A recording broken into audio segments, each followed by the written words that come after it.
So I've been working with my WAZER for the better part of a year now, and I get the same questions all the time. What kind of maintenance does it need, and is it something a beginner can use?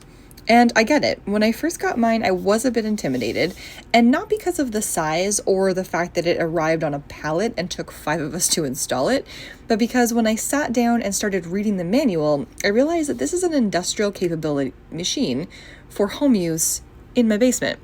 So the reality is that this is the most complex and sophisticated machine in my shop, and I do have quite a few, but I think I didn't go in expecting anything plug and play, which was the right call. The WAZER website does have a lot of resources, and the more I read about it before I started working with it, the more I chilled out and played with it. And now that I've run into basically every scenario and maintenance need that it has, I'm ready to talk about it. So first of all, there's maintenance that you're supposed to regularly do, and then maintenance that you have to do when you don't do the regular maintenance. And I'm especially good at finding out what happens when I get lazy about the routine stuff. For example, these are the grit collection baskets. As the WAZER cuts, it feeds water and grit out of the grit hopper into a jet that cuts the material. The grit then sinks through the cut bed into the tank and gets sucked up and deposited into the baskets. After each cutting, or before, either really, or both, the machine actually gives you a readout reminder. You're supposed to empty these baskets out so the machine doesn't get stuffed up with grit. But I occasionally just skip that if they don't seem full, and then over time my tank gets a buildup of grit in the bottom and I have to take out the cut bed and scoop all the grit out. So that's kind of fun. There's actually another WAZER process that falls into this area. There's a tank clean cycle you're supposed to run routinely to disturb any accumulated grit sitting on the floor of the tank and allow it to be sucked up and extracted by the collection baskets. And I do run this cycle for the most part at the end of a cutting session. But I occasionally just forget that. And then over time, my tank gets a buildup of grit in the bottom and I have to take out the cut bed and scoop all the grit out. And while there's an expectation of doing this from time to time with the WAZER, like you're not expected to just never have to empty the tank, I'm fairly certain that with mine, I'm doing and not doing the right precautions to prevent it from happening a lot more than it is. And the next routine thing you need to do is open the back of the tank and pull out these magnetic filters. They're actually super easy to remove, and they're basically just a fine mesh that seems to prevent any of the dusty debris from cutting residue to getting into the pump system. They're also really easy to clean. They just come apart, and then aside from scrubbing the strong magnet, they're pretty much just a rinse out situation. And I would say I was doing this regularly enough. However, I recently ran into an issue where the entire WAZER wouldn't turn on due to a pump problem that was likely caused by my neglect here because they were almost entirely black when I pulled them out.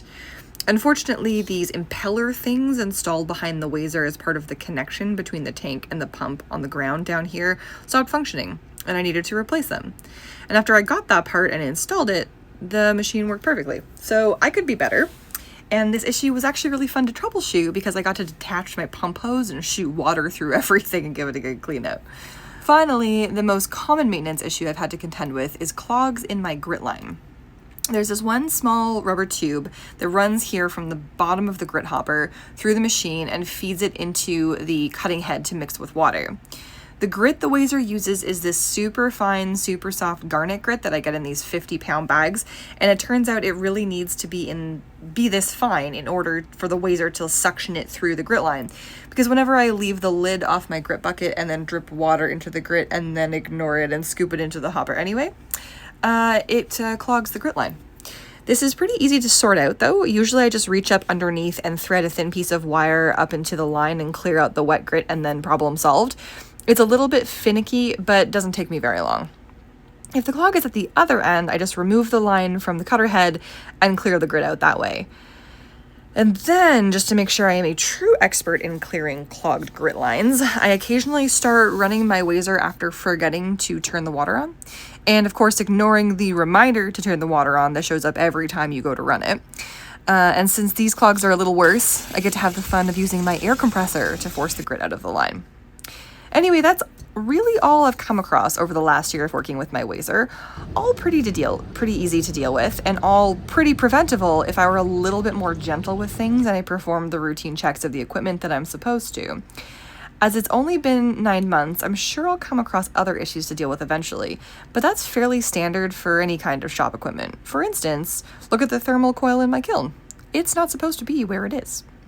Thanks for watching my video on how to abuse or maintain a WAZER Waterjet. Hopefully this answers any questions that you have about the maintenance, and hopefully it answers the question if a beginner can operate this machine properly. Or, drop any comments that you have.